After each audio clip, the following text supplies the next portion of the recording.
सुप्रभात बिहार, मैं हूं आपके साथ सुमित झा। अगले आधे घंटे तक हम आपको बिहार की हर खबर से कराएंगे रूबरू। वो चाहे बात सरकार की हो या जनता के सरोकार की या फिर बाढ़ से बेहाल बिहार की, हर खबर आपको बताएंगे। लेकिन उससे पहले एक नजर आज की दो बड़ी खबरों पर, जिस पर नजर रहने वाली है। सीएम नीतीश कुमार आज पटना वासियों को आज एक बड़ी सौगात देने वाले हैं, जिसका पिछले 5 सालों से इंतजार था। और दूसरी तस्वीर है बिहार कांग्रेस मुख्यालय की। दरअसल बिहार कांग्रेस प्रभारी शक्ति सिंह गोहिल आज कांग्रेस को शक्ति देने वाले हैं। तो चलिए इन दोनों खबरों को विस्तार से जानते हैं।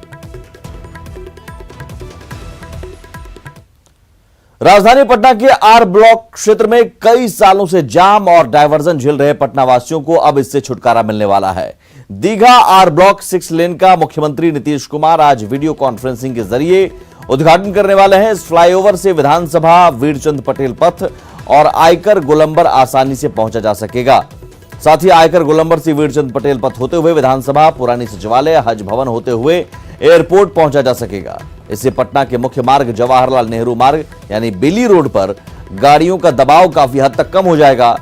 यह फ्लाईओवर के 3 तरफ उतर रहा है। पहला जीपीओ, जिससे पूर्व की दिशा में शहर से बाहर निकला जा सकता है। दूसरा विधानसभा से शुरू होकर आर ब्लॉक तक है। तीसरा आर ब्लॉक से शुरू होकर वीरचंद पटेल पथ की ओर जाता है। फिलहाल केवल दूसरे और तीसरे तरफ ही यातायात शुरू की जाएगी।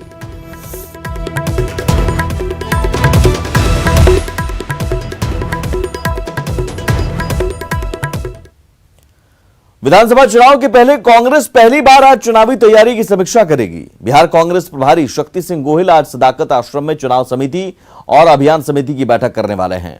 दोपहर 12 बजे से चुनाव समिति की बैठक होगी, जिसमें कमेटी के सभी सदस्य शामिल होंगे, जबकि दोपहर बाद 3 बजे से अभियान समिति की बैठक बुलाई गई है। इसके अलावा शक्ति सिंह गोहिल पार्टी के प्रमुख नेताओं से मुलाकात करेंगे। साथ ही पार्टी के नेता और कार्यकर्ताओं को चुनावी मोड के लिए टास्क भी देंगे। इतना ही नहीं, बीजेपी और आरजेडी की तुलना में स्लीपिंग मोड में चल रही बिहार कांग्रेस को एक्टिव करने की कोशिश भी करेंगे। कयास ये भी लगाए जा रहे हैं कि अब तक खफा चल रहे बिहार के पूर्व सीएम और हम पार्टी के अध्यक्ष जीतन राम मांझी को मनाने की कोशिश भी कर सकते हैं।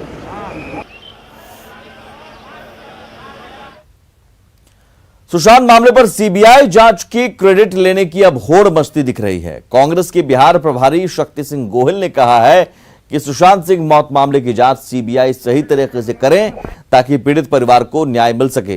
विधानसभा में उनकी पार्टी के प्रस्ताव के बाद ही मामले की सीबीआई जांच कराने की सरकार ने फैसला लिया। मुझे खुशी है कि मेरी पार्टी के ही विधायकों ने और खास करके अवधेश सिंह जी ने विधानसभा में प्रस्ताव रखा कि हम सब दल मिलके, जो बिहार में एफआईआर हुई है वो तो हमारे हाथ में है, तो अगर आप सीबीआई की जांच चाहते हो तो इसको तुरंत दे दो। और उसी के आधार पे विधानसभा में सभी दलों ने मिलके ये प्रस्ताव पारित किया कि सीबीआई की जांच हो। मुंबई में सुशांत सिंह समेत कई फिल्म और टीवी कलाकारों के लगातार आत्महत्या का मामला बिहार में राजनीति का मुद्दा बनता जा रहा है। कांग्रेस ने इस मुद्दे पर पोस्टर के जरिए केंद्र सरकार को घेरने में जुट गई है। कांग्रेस का कहना है कि राहुल गांधी की बातों को दरकिनार करने के कारण ही कलाकार आत्महत्या करने को मजबूर हैं। पोस्टर राजनीति का जायजा लिया सहयोगी संजय कुमार ने। बिहार विधानसभा का यह चुनावी साल और चुनावी साल में बिहार में पोस्टर राजनीति खूब हो रही है। इसमें सबसे ज्यादा भूमिका अगर किसी की दिख रही है तो वह कांग्रेस पार्टी। एक बार फिर से कांग्रेस पार्टी ने पोस्टर के माध्यम से सुशांत सिंह की मौत का मसला उठाया है और साथ ही मुंबई में जो कलाकार सुसाइड कर रहे हैं उनको लेकर भी कांग्रेस ने सरकार पर हमला बोला है। देखिए ये पोस्टर है और इसमें कांग्रेस ने यह सवाल उठाया है कि क्या मोदी सरकार की आर्थिक तबाही से फिल्म स्टार आत्महत्या कर रहे हैं। एक और बात है, इसमें जिक्र किया गया कि राहुल गांधी के बातों को दरकिनार करने की कीमत फिल्म कलाकार चुका रहे हैं। जाहिर सी बात है, जिस तरीके से पोस्टर के माध्यम से कांग्रेस अटैक कर रही है, वैसे में ये मामला लगातार सुर्खियों में बनता जा रहा है। भोजपुरी अभिनेत्री अनुपमा पाठक ने पिछले दिनों आत्महत्या कर ली थी और कई सीरियलों में काम करने वाले टीवी कलाकार ने भी आत्महत्या कर ली थी। कहानी घर घर की, कभी सास भी बहुत ही, तमाम ऐसे सीरियल में जो फिल्म एक्टर थे उन्होंने सुसाइड कर ली है।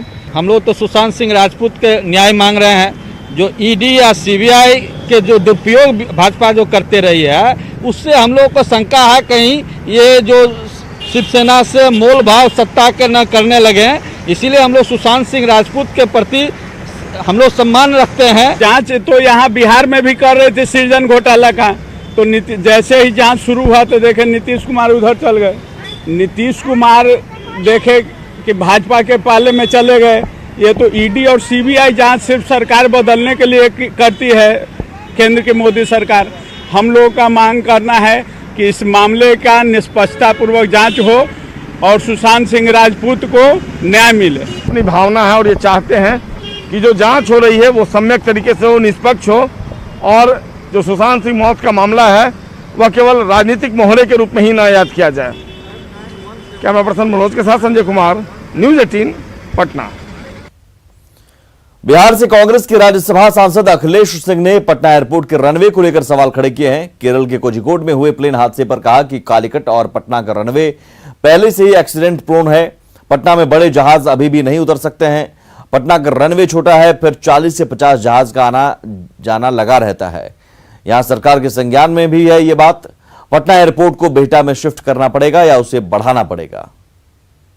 प्रोन है पटना, तो आपने ठीक ही कहा, रनवे इतना छोटा है, बड़े जहाज अभी भी नहीं उतर सकते हैं और उसमें रोज 40-50 जहाज का आना जाना लगा रहता है।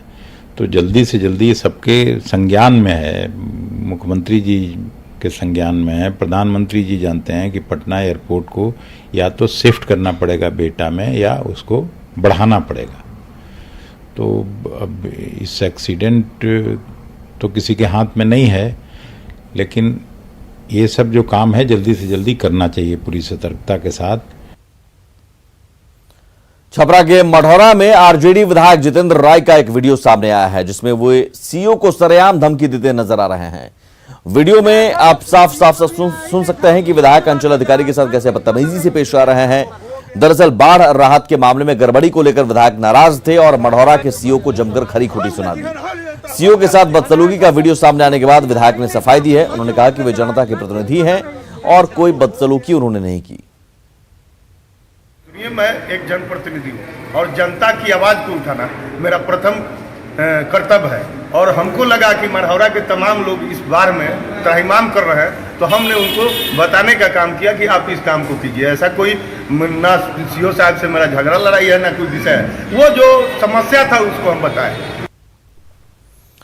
अगली खबर औरंगाबाद से, जहां हॉरर किलिंग का एक सनसनीखेज मामला सामने आया है। बताया जा रहा है कि यह वारदात उस वक्त हुई जब एक युवती अचानक अपने प्रेमी के घर पहुंच गई, जिसके बाद उसके परिजन भी प्रेमी के घर पहुंच गए और युवती से घर चलने को कहा।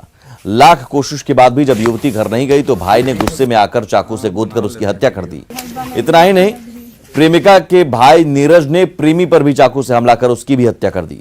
मामला मुफस्सिल थाने के खान कपसिया गांव का है। मौके पर पहुंची पुलिस ने मामले में 4 से 5 लोगों को हिरासत में लिया है और बाकी पहचान कर कार्रवाई की बात कही है। माँ अलै, ओकर बाप अलै, भाई अलै, दुगवा उल थी।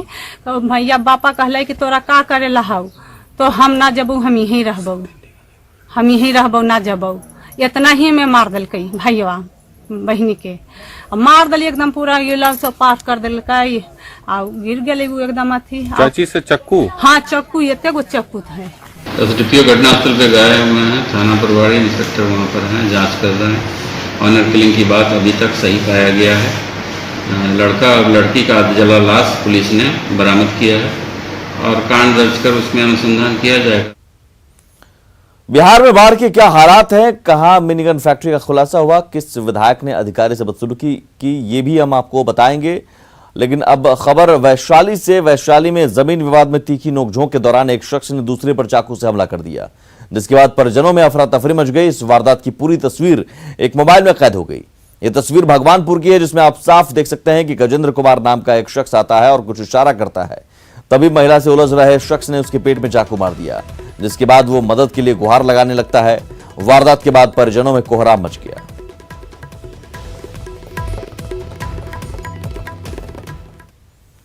खबर दरभंगा से, जहां 13 साल के मासूम की निर्मम हत्या के बाद से पूरे इलाके में कोहराम मचा हुआ है। परिजनों के मुताबिक बच्चा घर से खेलने के लिए निकला था, लेकिन किसी ने उसकी गला रेतकर हत्या कर दी। बच्चे की आंख पर चाकू से गोदकर बच्चे की आंख निकाल लिया गया। जबकि परिजन खोजबीन में जुटे तो बच्चे का शव घर से करीब आधे किलोमीटर दूर खून से लथपथ मिला। घटना रैयाम थाने के फुलकाही गांव का है।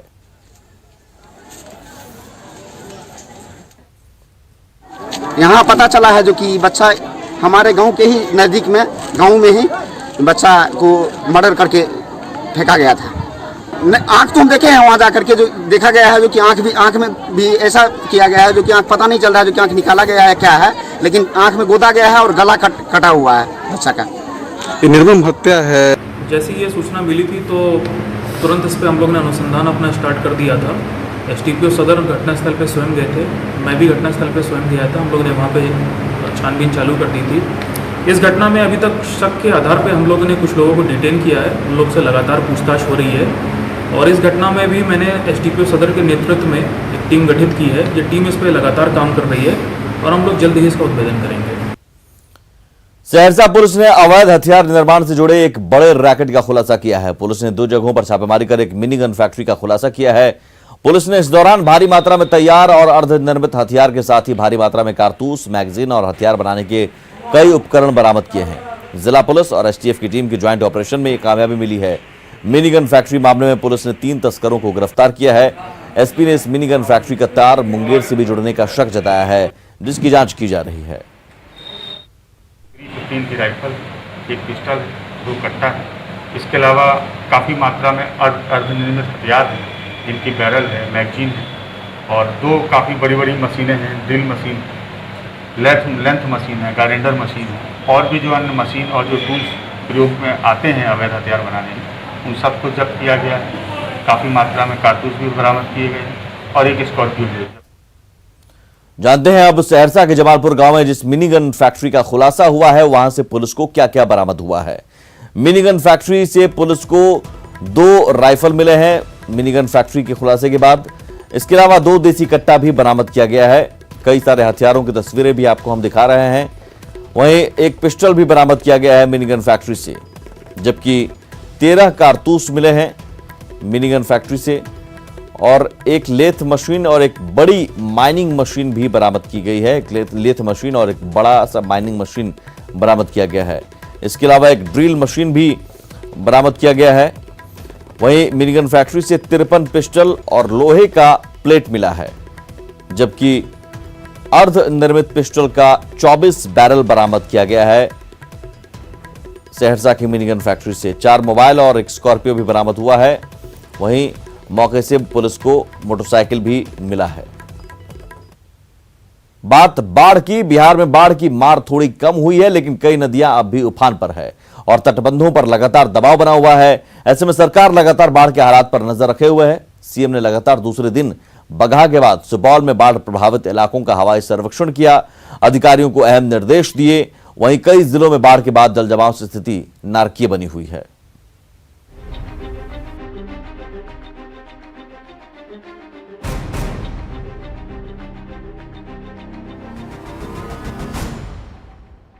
बिहार में बाढ़ के हर हालात पर नजर रख रहे मुख्यमंत्री नीतीश कुमार ने लगातार दूसरे दिन बाढ़ प्रभावित इलाकों का दौरा किया। सीएम नीतीश कुमार ने सुपौल के वीरपुर में कोसी तटबंध का जायजा लिया। बाढ़ प्रभावित क्षेत्रों के हवाई सर्वे के दौरान सीएम के साथ मुख्य सचिव दीपक कुमार, प्रधान सचिव चंचल कुमार और सिंचाई विभाग के प्रधान सचिव भी मौजूद रहे। हवाई सर्वे के बाद सीएम ने जिले के डीएम और एसपी सहित विभागों के अधिकारियों और अभियंताओं के साथ हालात की समीक्षा की और तटबंधों को लेकर कई दिशा निर्देश दिए। बाढ़ से परेशान दरभंगा के कई इलाकों में बागमती नदी के पानी ने कब्जा जमा लिया है। नगर निगम के वार्ड नंबर 22 के जीतूगाछी मोहल्ले में करीब 15 दिनों से पानी जमा है, जिससे लोगों की परेशानी बढ़ने लगी है। घरों में घुटने भर से ज्यादा पानी जमा है। किचन से लेकर बेडरूम तक डूबे हैं। घरों से बाहर निकलने के लिए मोहल्ले में नाव चलाए जा रहे हैं। कई ईंटा लगा के तो हम चौकी को ऊपर करके अब इस पर रह रहे हैं और बाकी सामान सबको जो ईंटा लगा के ऊपर किए हुए थे वो सामान सब भी अब डूब रहा है। हमारी स्थिति नहीं है कि उसको और ऊपर करें। मुजफ्फरपुर में बाढ़ से घिरे लोगों को पानी के दुर्गंध के साथ ही कई समस्याओं का सामना करना पड़ रहा है।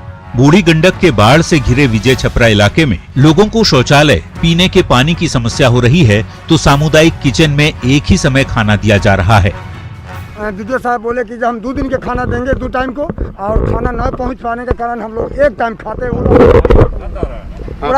पूरा गन्ना रहा पानी, एक ही टाइम का मिलता है।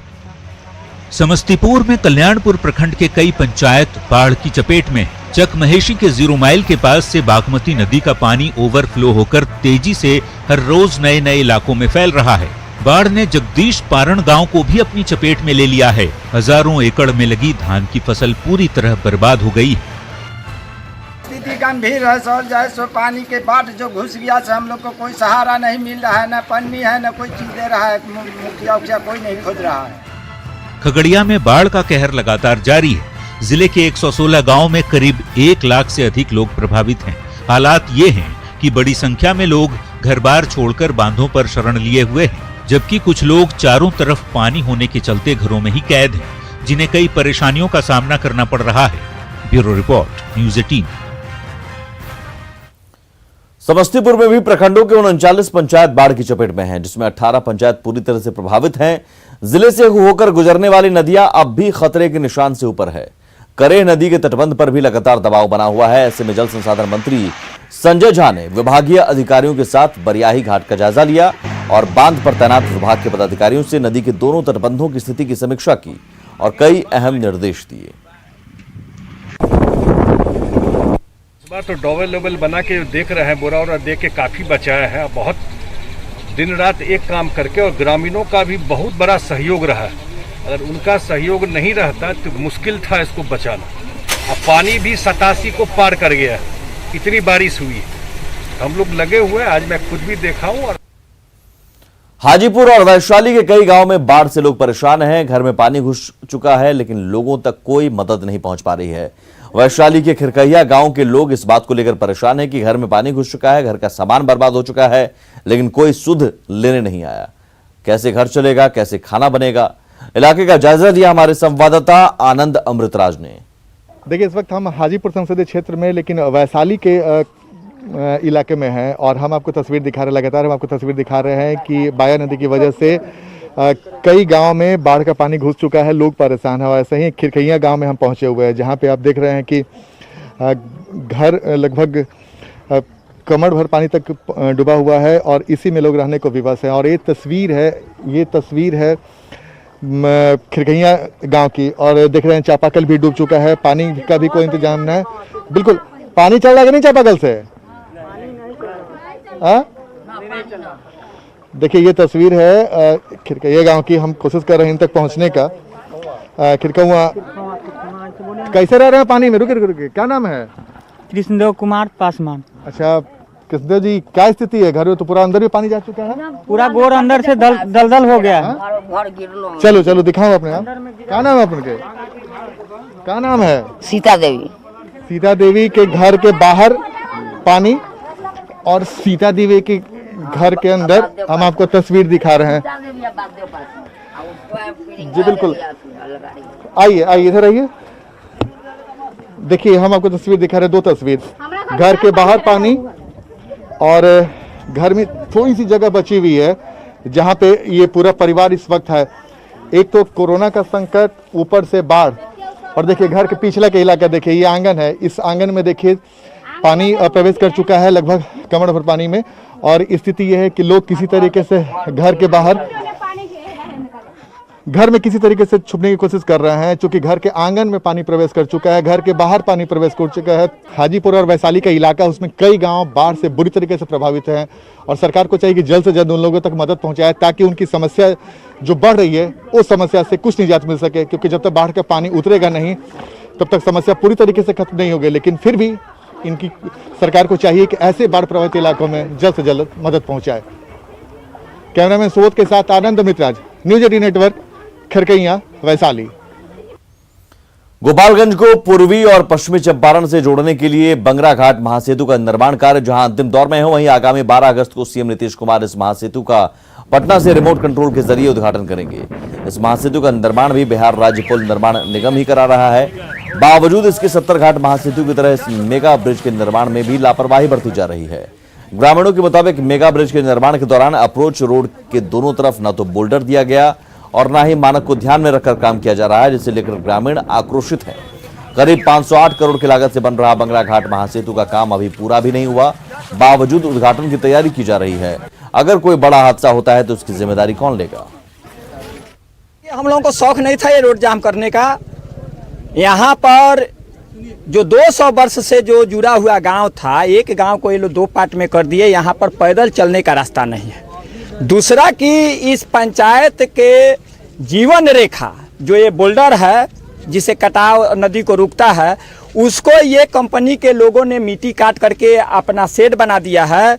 उसके टूटने से पूरा गांव खतरा में है। लोगों का पहले से ही डिमांड है कि नीचे से पाथवे बनाने के लिए, पुल से ऊपर चढ़ने के लिए, उतरने के लिए दोनों तरफ गांव है। तो पहले से डिसाइड भी है कि वहाँ बनेगा, मगर काम नहीं लगा था। तो इस वजह से अब लोगों को ये लग रहा था कि जल्दी से उद्घाटन हो जाएगा, काम करके छोड़ देगा और बनाएगा नहीं। तो इस वजह से लोग थोड़ा आक्रोशित थे। आए, बताया गया, सब चीज़ दिखा दिया गया, लोग मान गए, काम हो रहा है, काम में कोई